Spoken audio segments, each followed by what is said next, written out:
Today I'm going to talk about my favorite lenses for the new Sony A7 IV camera. So grab a coffee or a cocktail because you're about to learn something.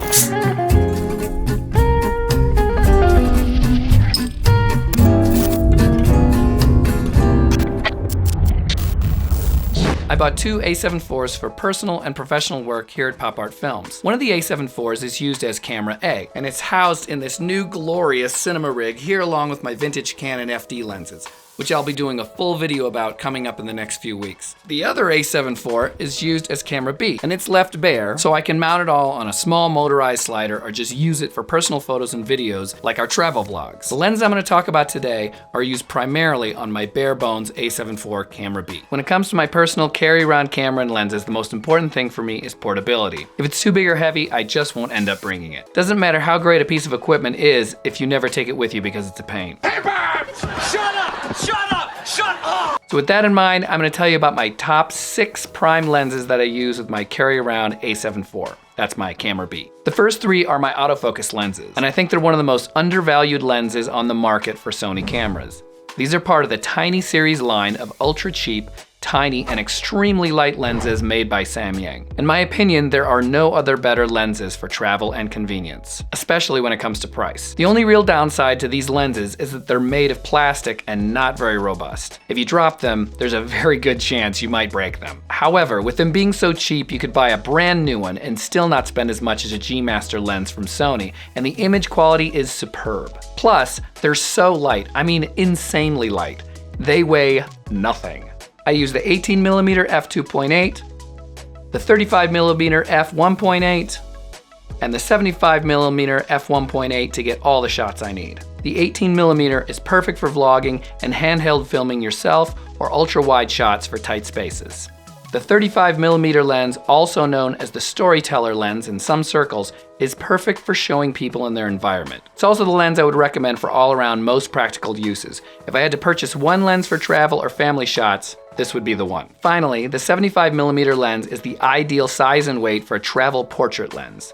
This is the lens you want for people's faces and close-up shots for B-roll. Also, a little bonus information about these Samyang lenses. They all have the same filter thread, so you can easily swap ND and mist filters between them in a snap, especially if you use magnetic filter adapters, which allows you to literally just pop off a filter from one lens and pop it back on another, like this. If you're more interested in these filter adapters, leave me a comment and I'll be happy to point you in the right direction with a link. Now, for manual lenses. When you're looking for extremely tiny but robust lenses with insane image quality, a vintage feel, and portability in mind, I recommend these 3 lenses to cover a similar focal length as the autofocus lenses. And they are the Voigtlander 15mm f4.5, the Voigtlander 40mm classic f1.4, and finally, the more difficult to find but spectacular Leica 90mm f2.8. Arguably, you will not find tinier, more capable, gorgeously producing images than these 3 lenses. I've had these guys in my arsenal of lenses for over 10 years now, and I will never sell them. Not to mention, they look insanely cool on the silver A7C for that instantly classic look.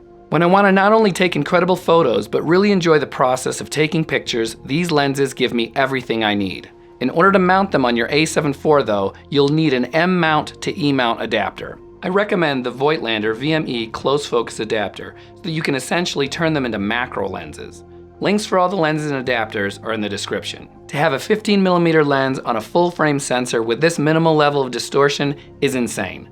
Unfortunately, the aperture doesn't go very wide, so it's not particularly great in low light. My all-time favorite lens that I've ever owned is this teeny tiny 40mm lens. Most people don't know this, but once you include the APS-C crop that they had on film cinema cameras back in the day, the 40mm full-frame view is by far the most used angle of view than any other lens in the history of movie making. And there's a reason for this. A 50mm lens is the equivalent of what your eye sees. So if you were to hold up your hands in front of your eyes and make a square, that's essentially what you would get with a 50mm.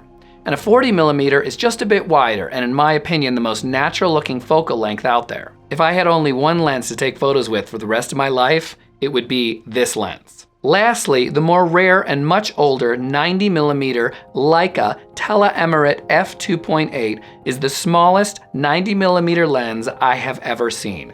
Built between 1964 and 1974, its optics and image quality are superb. When was the last time you could hide a telephoto lens inside the palm of your hand? Shooting with this lens for portraits is pure pleasure. All three of these manual lenses are extremely robust. They are just metal and glass. They will serve you for decades to come and help you really enjoy the process of filming or taking pictures with manual lenses. Don't forget to like and subscribe if you're getting any useful information out of this content.